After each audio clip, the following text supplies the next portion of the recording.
বাংলাদেশ যেই দিকে যাচ্ছে, মানুষের পারচেসিং ক্যাপাবিলিটি যেই দিকে যাচ্ছে, বাংলাদেশে ই কমার্সের বুম হবে। আজকে থেকে 4 বছর আগে আমি আমার ইউটিউব চ্যানেলে একটা ভিডিও পাবলিশ করি, যেখানে আমি আপনাদের দেখিয়েছিলাম কিভাবে 7 দিনে 50,000 টাকা জেনারেট করা যায় শুধুমাত্র একটা এফ কমার্স বিজনেস এবং ফেসবুক অ্যাড ব্যবহার করে। এরপরে বিভিন্ন সময় আমি বিভিন্ন পাবলিক কেস স্টাডি করেছি, বাট আপনারা অনেকেই জানেন না যে এফ কমার্সের দুনিয়ায় বা কমার্সের দুনিয়ায় আমার হাতে খড়ি কিন্তু হয়েছিল 2012 সালে। 2012 সালে যখন বাংলাদেশের মানুষ অনলাইনে কেনাকাটার সাথে একদমই পরিচিত না, তখন বিকাশ, নগদ এগুলো আবিষ্কার হয় নাই, ক্যাশ অন ডেলিভারি এগুলো আসে নাই তখন ওইভাবে। ওরকম সময় আমি একটা পেট অ্যাক্সেসরিজ বিজনেস দাঁড় করাই, রান করি, 50,000 টাকা পার মান্থ রেভিনিউতে নিয়ে যাই এবং ইভেনচুয়ালি বিক্রিও করে দেই। ফাস্ট ফরওয়ার্ড তার পরের 7 বছর আমি অনেক ই কমার্স বিজনেসের সাথে জড়িত ছিলাম, যাদের অনেকগুলাকে আপনারা চেনেন, যাদের অনেকগুলো অনেক বড় হয়েছে এবং কয়েকটা আছে যেগুলোকে আপনারা হয়তো চেনেন না। আজকের এই ভিডিওতে আমার উদ্দেশ্য হলো আপনাদের সাথে 6টা স্টেপ শেয়ার করা, যে 6টা স্টেপ আপনি যদি ঠিকঠাক মতো করতে পারেন তাহলে আপনার একটা ই কমার্স বিজনেস থাকবে, যে বিজনেসটা মাসে 50,000 থেকে 1 লাখ টাকার রেভিনিউ জেনারেট করবে। ভিডিও ডিটেলে যাওয়ার আগে জাস্ট 2টা কমন সেন্স আমি আপনাদের সাথে শেয়ার করতে চাই।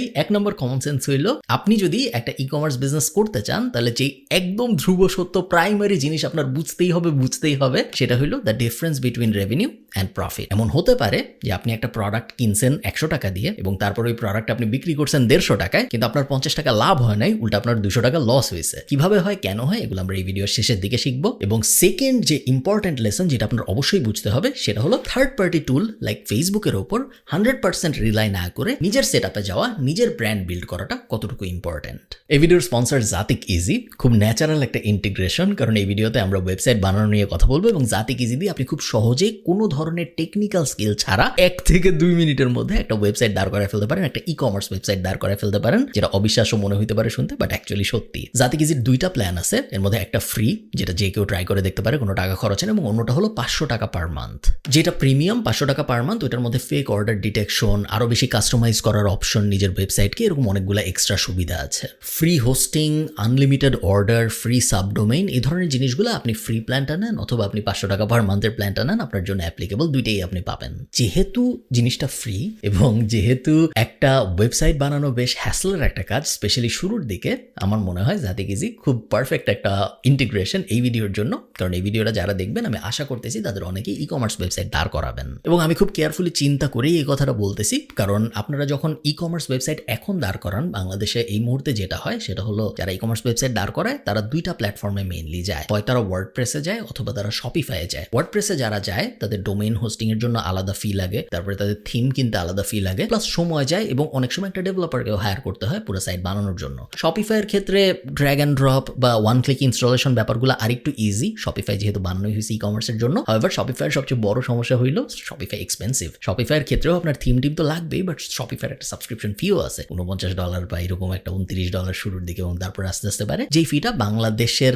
একজন নতুন ই কমার্স ওনার যে মাত্র তার ব্যবসা শুরু করতেছে তার জন্য দেওয়াটা অতটা লজিক্যাল বলে আমার মনে হয় না। কনসিডারিং এভরিথিং, জাতিক ইজি মনে হয় একটা পারফেক্ট সলিউশন, মাত্র 500 টাকা পার মান্থ, এবং এই কারণে 50,000-এর বেশি বিজনেস এই মুহূর্তে ওদের ইউজ করতেছে। আমি একটা স্পেশাল ডিসকাউন্ট কোড দিব ডেসক্রিপশন এবং ফার্স্ট কমেন্টে, আপনারা অবশ্যই ওদের চেক আউট করে দেখবেন। চলুন ভিডিওতে ফেরত যাই। 1 নাম্বার স্টেপ, একটা প্রপার ই কমার্স বিজনেস দাঁড় করানোর জন্য প্রোডাক্ট বা সার্ভিস খুঁজে বের করা। আমাদের একটা ডিটেইলড কোর্স আছে প্যাসিভ জার্নালের ইউটিউব চ্যানেলে, যেটা পুরোপুরি ফ্রি, এবং ওই কোর্সটা যদি আপনি দেখেন তাহলে আপনার একটা বিজনেস আইডিয়া কিভাবে জেনারেট করতে হয় এই বিষয়ে অ্যাম্পল নলেজ হয়ে যাবে, যেটা এনাফ আমার মনে হয় একটা প্রপার আইডিয়া খুঁজে বের করার জন্য। জাস্ট 2টা জিনিস মাথায় রাখবেন। 1 নাম্বার, আপনার স্টেপটা শুধুমাত্র যেন একজন ট্রান্সফার করার মানুষের স্টেপ না হয়। আপনার স্টেপটা এমন হওয়া উচিত যে আপনি ওই প্রোডাক্টটার উপরে একটা ভ্যালু অ্যাড করতেছেন before delivering it to another person. So এমন যেন না হয় যে আমি চায়নার থেকে একটা খেলনা ইম্পোর্ট করছি, তারপরে আমার কাছে একজন অর্ডার দিছে, চায়নার থেকে আমি ইম্পোর্ট করছি 50 টাকায়, এরপর ওটার উপরে আমি 75 টাকা অ্যাড করছি এবং তারপরে আমি ওটা বিক্রি করে দিচ্ছি 80 টাকায়। এরকম যেন না হয়।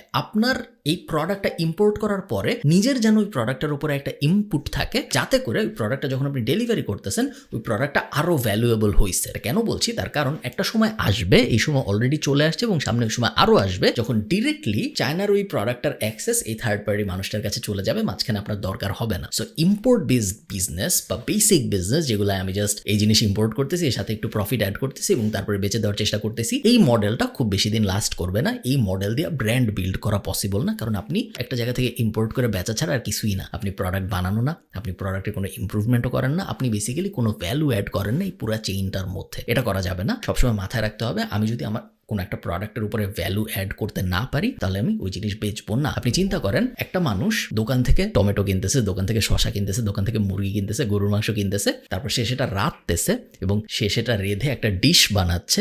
যেহেতু সে ভ্যালু অ্যাড করলো ওই র ম্যাটেরিয়ালগুলোর উপরে, এই কারণেই সে তার রেস্টুরেন্টে এটাকে অনেক দামে বেচতে পারতেছে, কারণ সে একটা ভ্যালু অ্যাড করছে। সে যদি শুধু একজনের কাছ থেকে টমেটো 10 টাকায় কিনে আরেকজনের কাছে টমেটো 20 টাকায় বেচে দিত, তাহলে তার ওই ভ্যালু অ্যাডটা খুব বড় ভ্যালু অ্যাড হইতো না। এই জিনিসটা মাথায় রাখতে হবে। আরেকটা যে জিনিস মাথায় রাখা জরুরি সেটা হলো, আমি কি বিল্ড করব শুরুতে নাকি আমি ইম্পোর্ট করব শুরুতে। ডিপেন্ড করে আপনি আসলে কোন ধরনের প্রোডাক্ট নিয়ে কাজ করছেন বা কোন ধরনের সার্ভিস নিয়ে কাজ করছেন। ইন দি ইনিশিয়াল ডেজ আপনি যখন শুরু করতেছেন আপনার ব্যবসা, তখন বিল্ডিংটা একটু বেশি ডিফিকাল্ট এবং ইম্পোর্টিংটা বা ড্রপ সার্ভিসিংটা অনেক বেশি সহজ। তো শুরুর দিকে আপনি হয় খুব সহজ একটা ভার্সন বানাবেন আপনার প্রোডাক্ট বা সার্ভিসের, অথবা আপনি ইম্পোর্টই করবেন। বাট ইভেনচুয়ালি যে আপনার চেষ্টা করতে হবে আপনি যেন অনেক নিজে বিল্ড করেন এবং অনেক কম ইম্পোর্ট করেন। অনেক বড় বড় বিজনেস আছে যারা শুরুর দিকে পুরো জিনিসই ইম্পোর্ট করে চালাইতো, বাট আস্তে আস্তে তারা নিজেরাই বিল্ড করা শুরু করছে, তারা নিজেরাই সাপ্লাই চেনের ভিতরে ঢুকেছে এবং পরবর্তীতে দেখা গিয়েছে 90% ওই প্রোডাক্টের তারা নিজেরা বানায়, 10-20% হয়তো তারা ইম্পোর্ট করে। এবং আপনার এই সেম ইকুয়েশন ফলো করতে হবে।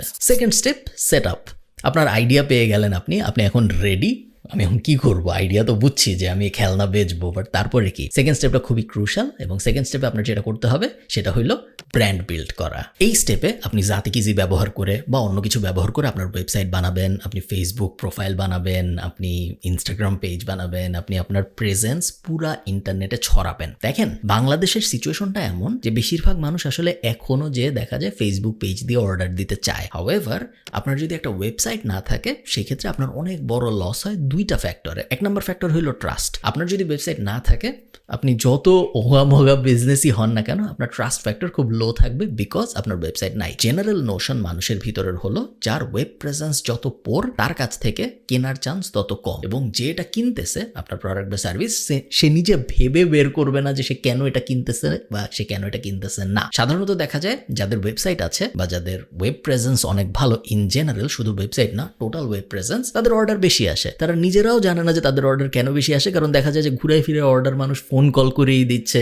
বা ফেসবুক দিয়েই দিচ্ছে, খুব কম সংখ্যক হয়তো দেখা যাচ্ছে ওয়েবসাইট দিয়ে দিচ্ছে। বাট তাদের ওভারঅল ডিজিটাল প্রেজেন্সটা এত ভালো যে ট্রাস্ট সিগন্যালটা অনেক হাই, এবং আপনার ক্ষেত্রেও তাই হইতে হবে। আপনার অবশ্যই ওয়েবসাইট লাগবে। আমি একদমই বিশ্বাস করি না যে শুধু একটা ফেসবুক পেজ দিয়ে একটা ব্যবসা শুরু করে ফেলা যায়। যদিও আপনার অনেক order in the initial days Facebook পেজে আসবে, তারপরে আপনার একটা ওয়েবসাইট লাগবে, এবং শুধু ওয়েবসাইটও না, আপনার একটা প্রিমিয়াম ব্র্যান্ড লাগবে, আপনার সুন্দর লোগো লাগবে, আপনার সুন্দর আইডেন্টিটি লাগবে। ভাবনা চিন্তা করে আপনি প্রত্যেকটা স্টেজ করবেন, বিকজ পরবর্তী স্টেজে যখন আমরা অ্যাডভার্টাইজিং এবং মার্কেটিং এর দিকে যাব, এই স্ট্রং ব্র্যান্ডটা আপনাকে হেল্প করবে কনভার্সন কস্ট কমানোর জন্য। এবং আরেকটা বড় কারণ যে কারণে আমি রেকমেন্ড করি মানুষকে ওয়েবসাইটের দিকে যেতে এবং থার্ড পার্টি লাইক ফেসবুকের উপরে ডিপেন্ডেন্সি কমাইতে, তার কারণ থার্ড পার্টি সবসময় আনরিলায়েবল। আপনারা যেহেতু একটু ইয়াং, যারা আমার ভিডিও দেখেন, আপনাদের হয়তো অত মনে নাই, বাট একটা টাইম ছিল যখন ফেসবুক পেজে কেউ যদি কিছু পোস্ট দিত, তখন ওই ফেসবুক পেজ যারা ফলো করে তার 70-80% মানুষ ওই পোস্টটা নর্মালি তাদের অর্গ্যানিক ফিডে দেখতো, তাদের ফেসবুক ফিডে। হাউএভার, এরপর জাকারবার্গ রুল চেঞ্জ করে, এবং এখন এই মুহূর্তে আজকের দিনে আমার যদি 1 লাখ ফলোয়ার থাকে ফেসবুকে এবং আমি যদি কোনো একটা কিছু নর্মালি পোস্ট করি, চান্স খুব কম যে 1000 মানুষ ওই পোস্টটা দেখবে। তার কারণ অ্যালগোরিদম পুরোপুরি চেঞ্জ হয়ে গিয়েছে, এবং সোশ্যাল মিডিয়ার অ্যালগোরিদম রেগুলারলি চেঞ্জ হয়। 5 বছর আগেও ভিডিওর কোনো ইম্পর্টেন্স ছিল না, এবং এখন যদি আপনি ভিডিও ইনপুট না দেন আপনার বিজনেসের ভিতরে, সেক্ষেত্রে আপনি কিন্তু অনেক পিছায় যাবেন। 5 বছর আগেও একজন 10 দিন পরে 20 দিন পরে একটা পোস্ট করলেও কিছু যায় আসতো না, বাট এখন যদি আপনি প্রত্যেক দিন পোস্ট না করেন, আপনি কিন্তু পিছায় যাবেন। So third party always change হচ্ছে। আপনি আপনার অডিয়েন্সকে কন্ট্রোল করতে পারতেছেন, এবং এই কারণেই অডিয়েন্সকে নিজের ওয়েবসাইটে নিয়ে আসা জরুরি, একটা অ্যাঙ্গেল। এবং আরেকটা অ্যাঙ্গেল হলো, আপনি যখন একটা অডিয়েন্সকে নিজের ওয়েবসাইটে নিয়ে আসতেছেন, তখন আপনি তাকে অনেকভাবে ট্র্যাক করতে পারেন, যেটা একটা থার্ড পার্টি ওপরে করা সম্ভব না। আপনি ফেসবুকের উপরে শুধুমাত্র পিক্সেল দিয়ে খুব কমই ট্র্যাক করতে পারবেন, বাট সেই মানুষটাই যখন আপনার প্রোডাক্ট অ্যাড টু কার্ট করবে, আপনার প্রোডাক্টের পারচেস ইনিশিয়েট করবে, চেক আউট ইনিশিয়েট করবে এবং ফাইনালি পারচেস কমপ্লিট করবে, যে ডেটা পয়েন্টগুলো আপনি পেলেন, এই ডেটা পয়েন্টগুলো আপনাকে ফিউচার টার্গেটিং অনেক হেল্প করবে, এবং যেই জিনিসটা ওয়েবসাইট দিয়ে করা সম্ভব, জাস্ট একটা ফেসবুক পেজ দিয়ে করা সম্ভব না। ফেসবুক পেজের টার্গেট লেভেল খুব বেসিক ধরনের হয়, যেটা আপনাকে খুব আহামরি রেজাল্ট দিবে বলে আমি বিশ্বাস করি না। ওকে, থার্ড স্টেপ, সফট লঞ্চ। আমার প্রোডাক্ট বা সার্ভিস রেডি, আমার ব্র্যান্ডিং রেডি, আমার ডিজিটাল প্রেজেন্স রেডি, এবং এখন আমি একটা সফট লঞ্চ করব।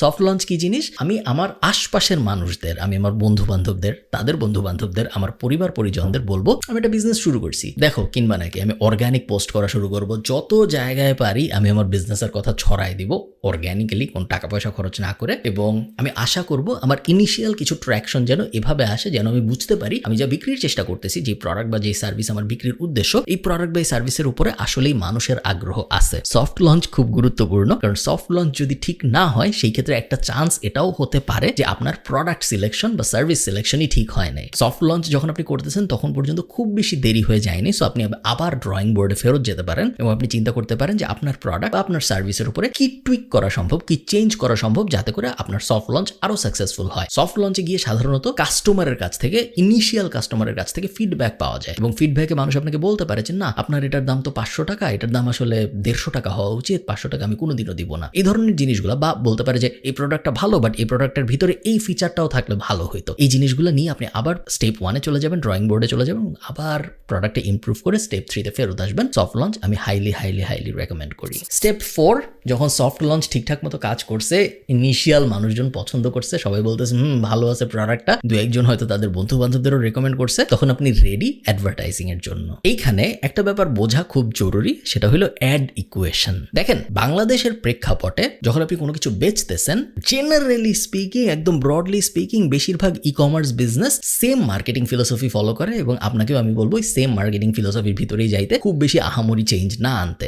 এটলিস্ট আমার অডিয়েন্স যেটা, তারা যে ধরনের প্রোডাক্ট বা সার্ভিস সিলেক্ট করবে বলে আমার মনে হয়, তাদের জন্য এই সেম মার্কেটিং প্রিন্সিপাল অ্যাপ্লিকেবল হবে বলে আমি বিশ্বাস করি। জাস্ট দুইটা জিনিস করে সবাই। 1 নাম্বার ইনফ্লুয়েন্সার মার্কেটিং, 2 নাম্বার মেটা অ্যাড, ফেসবুক এবং ইনস্টাগ্রাম অ্যাড। আপনি যদি প্রপার ইনফ্লুয়েন্সার মার্কেটিং এবং প্রপার মেটা অ্যাড সেট করতে পারেন, আপনার প্রোডাক্ট বা সার্ভিসের জন্য আর আহামরি কিছু লাগবে বলে আমার মনে হয় না ফার্স্ট 1000 বা 5000 কাস্টমার পাইতে। প্রপার মেটা মার্কেটিং কিভাবে করতে, এটার জন্য প্যাসিভ জার্নালের একটা ফ্রি বেসিক কোর্স আছে ইউটিউব চ্যানেলে, ওটা আপনারা দেখতে পারেন। ইনফ্লুয়েন্সার মার্কেটিং নিয়ে যদি আমাদের কিছু নাই, বাট আপনারা নিজেরা রিসার্চ করে দেখতে পারবেন, আমি শিওর। এই দুইটাই এনাফ আমি বিশ্বাস করি আপনার বিজনেসকে একদম 0 থেকে 50,000 বা 1 লাখ টাকা পর্যন্ত নিয়ে যাওয়ার জন্য। যদি বাই এনি চান্স আপনি এমন কোনো প্রোডাক্ট বা সার্ভিস সিলেক্ট করে থাকেন যেটা এই ইনফ্লুয়েন্সার মার্কেটিং এবং মেটা অ্যাড দিয়ে ওই জায়গায় পৌঁছাতে পারতেছে না, চান্স খুব হাই আপনার প্রোডাক্ট বা সার্ভিসের আসলে অত ডিমান্ড নাই। কারণ বাংলাদেশের প্রেক্ষাপটে যদি কেউ তার বিজনেসকে মেটা অ্যাড দিয়ে 50,000 বা 1 লাখ টাকা পর্যন্ত নিতে না পারে মিনিমাম, তার মানে নুয়ান্স থাকতে পারে, ডিফারেন্স থাকতে পারে, বাট ব্রডলি স্পিকিং সম্ভবত ওই বিজনেস আইডিয়ার মধ্যে কোনো ঝামেলা আছে, যে কারণে সেই বেসিক টার্গেটটা হিট করতে পারতেছে না। স্টেপ 5-এই আপনার আরেকটা খুব গুরুত্বপূর্ণ জিনিস মাথায় রাখতে হবে, সেটা হলো অ্যাড ইকুয়েশন কিভাবে কাজ করে। আমি ভিডিও শুরুতেই আপনাদের বলেছিলাম যে একটা প্রোডাক্ট যদি আপনি 100 টাকায় কিনেন এবং তারপরে 150 টাকায় বেচেন, চান্স আছে আপনার আসলে 50 টাকা লাভ হয়নি, 100-150 টাকা লস হয়েছে। তার কারণ একটা প্রোডাক্ট, আমি রিয়েল লাইফ এক্সাম্পল দিই, মনে করেন আমি একটা খেলনা চায়না থেকে ইম্পোর্ট করেছি 100 টাকায় এক একটা। এখন এই 100 টাকা ইম্পোর্ট করার পরে আমার এই প্রোডাক্টটা প্রমোট করতে ফেসবুকে বা ইউটিউবে বা ইনস্টাগ্রামে বা ইনফ্লুয়েন্সার ব্যবহার করে এটলিস্ট প্রত্যেকটা প্রোডাক্ট সেলের জন্য আমার 200 থেকে 300 টাকা, $2 বা $3 আশপাশে খরচ হবে। হয়ে গেল আমার 100 টাকার প্রোডাক্ট 400 টাকা। এখন এই 400 টাকা এনাফ না, এই প্রোডাক্টটা আমি যখন ডেলিভারি দিব ওইটার জন্য আরো 60 টাকা যুক্ত হবে, এবং অনেক ক্ষেত্রে 1% ক্যাশ অন ডেলিভারি ফিও অ্যাড করে ডেলিভারি প্রোভাইডাররা। সো হয়ে গেল 440 টাকা কথার কথা, বা 460 টাকা এবং তারপরে আরো 40 টাকা। সো ধরে নেন 480-500 টাকা এরকম হয়ে গেল। তাও শেষ না, এরপরে আমার লেবার আছে, প্রোডাক্টটা প্যাক করতে হয়েছে কারো, ডেলিভারির জন্য রেডি করতে হয়েছে কারো, কেউ একজনের মেসেজে রিপ্লাই দিতে হয়েছে ফেসবুকে বসে বসে, কেউ একজনের অ্যাড বানাতে হয়েছে। তো ওই সব সময় সব যদি আমি অ্যাড করি, আরো দেখা যাবে 10-20 টাকা যুক্ত হয়ে যাবে ওই প্রোডাক্টের দামের সাথে। এর সবকিছুর বাইরে আছে আপনার সময়। আপনার সময় ইনভ্যালুয়েবল, বাট আপনি যদি আপাতত একটু ভ্যালু দিতে চান, তাহলে হয়তো আরো 20-30 টাকা প্রত্যেক প্রোডাক্টের প্রাইসের সাথে আপনার যুক্ত করতে হবে। 100 টাকার প্রোডাক্ট ছিল, সেই 100 টাকার প্রোডাক্ট আজকে এসে হয়ে গেল 450 টাকা বা 500 টাকা, জাস্ট ওভারহেডের জন্য। এখন আপনার তাহলে কি দাঁড়াইলো, ওই 100 টাকার প্রোডাক্ট তাহলে আপনার এখন বেচতে হবে 650 টাকায় বা 600 টাকায়, ওই প্রোডাক্ট থেকে কোনো ধরনের একটু প্রফিট করার জন্য। এরকম অনেক বিজনেস আমি চিনি, বড় বড় বিজনেস, নামি দামি বিজনেস, 10 লাখ টাকার বিক্রি হয়েছে, বাট ওনারের পকেটে 20,000 টাকাও নাই, কারণ সে বিজনেসটা রানই করতেছে হইলো এরকম একটা অ্যাড ইকুয়েশন না বোঝা মডেলে। এরকম অ্যাড ইকুয়েশন না বোঝা মডেলে যখন আপনি চলে যান তখন আপনার হাতে আসলে খুব বেশি অপশন থাকে না। কিছু অপশন থাকে বিজনেসে, একটা হলো আরো হাই টিকেট আইটেম খুঁজে বের করা, সেম অডিয়েন্সের কাছে আরো কিছু দামি জিনিস বিক্রির চেষ্টা করা, 1 2 অপেক্স কমানো, অপারেশন এক্সপেন্স অনেক কমায় নিয়ে আসা, হয় অটোমেশন ব্যবহার করে বা ফায়ার করে বা লিন মডেল চালায়, বাট ওগুলো আরো হাই লেভেল বিজনেস আলাপ, ওগুলো আমরা যাচ্ছি না। জাস্ট এই ব্যাপারটা মাথায় রাখবেন, অ্যাড ইকুয়েশন খুব ইম্পর্টেন্ট একটা জিনিস। আপনি প্রোডাক্ট কত টাকায় ইম্পোর্ট করতেছেন এটা খুব একটা ম্যাটার করে না, এবং এই কারণেই আমি আমার অডিয়েন্সকে সবসময় বলি আপনারা যদি ই কমার্স বিজনেসের দিকে যান চেষ্টা করেন দামি জিনিস টার্গেট করতে। ওই 100 টাকার জিনিস বা 1000 টাকার জিনিস বা 500 টাকার জিনিস কিনে এনে বেচবো,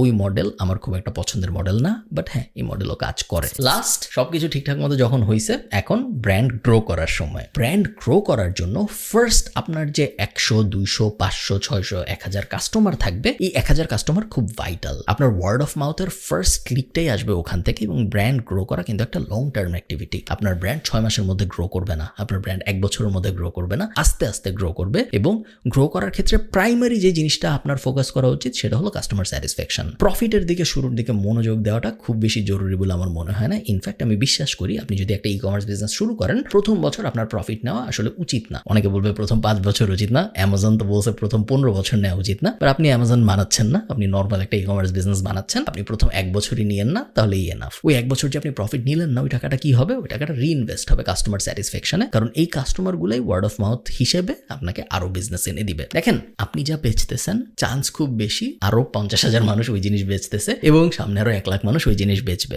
আপনি কতটুকু ভ্যালু অ্যাড করছেন এটার উপর ডিপেন্ড করে আপনি ওই 50,000-এর মধ্যে থেকে কতটুকু আলাদা হবেন। হাউএভার আপনার মতো ভ্যালু আরো অনেকেই অ্যাড করতে পারবে। সো আপনার কনস্ট্যান্টলি ভ্যালু ইকুয়েশন রিনোভেট করতে হবে, আরো ভ্যালু অ্যাড করতে হবে, আরো ডিফারেন্ট হইতে হবে, আরো কাস্টমারের কাছে আপনার প্রোডাক্টটা যেন ওয়ার্থ ইট হয় এটা মাথায় আনতে চেষ্টা করতে হবে, 1। এবং সেকেন্ড, যেই জিনিসটা আপনি বাকি সবার থেকে আলাদা এবং বাকি সবার থেকে অনেক বেশি ভালো করতে পারেন সেটা হলো কাস্টমার স্যাটিসফ্যাকশন প্রত্যেক নিয়তই আরো উপরে নেওয়া, তারপরে আরো উপরে নেওয়া, এবং এটার কোনো শেষ নাই। সিলিং উপরের দিকে উঠতেই থাকবে, কাস্টমারকে হ্যাপি করার কোনো শেষ হয় না। এই দুটো জিনিস যদি আপনি ঠিকঠাক মতো করতে পারেন তাহলে আপনার ব্র্যান্ড অটোমেটিক্যালি গ্রো করতে থাকবে। ব্র্যান্ড গ্রো করা মানে এটা না যে পাগলের মতো অ্যাড চালায় ব্র্যান্ড গ্রো করলাম, ওটাই ভিজিবিলিটি বাড়ে, বাট ব্র্যান্ড লংজিভিটি বাড়ে না। আমি একটা অন্যরকম এক্সাম্পল দিয়ে আপনাদের ভিডিওটা শেষ করি। এরকম অনেক কন্টেন্ট ক্রিয়েটর আছে আপনারা চিনবেন, 5 বছর আগে অনেক ভাইরাল ছিল, এখন তাদের কেউ দেখে না। এরকম অনেক কন্টেন্ট ক্রিয়েটর আছে 2 বছর আগে অনেক দেখতো মানুষ, অনেক হাইপ ছিল, অনেক কথাবার্তা হয়েছে, এখন কেউ দেখে না। এরকম অনেক কন্টেন্ট ক্রিয়েটর আছে যাদের নিয়ে অত হাইপ কখনোই নেই, বাট রেগুলার একটা অডিয়েন্স রেগুলারলি ওদের দেখতেছে, এবং ওরা খুব লং টার্ম ধরে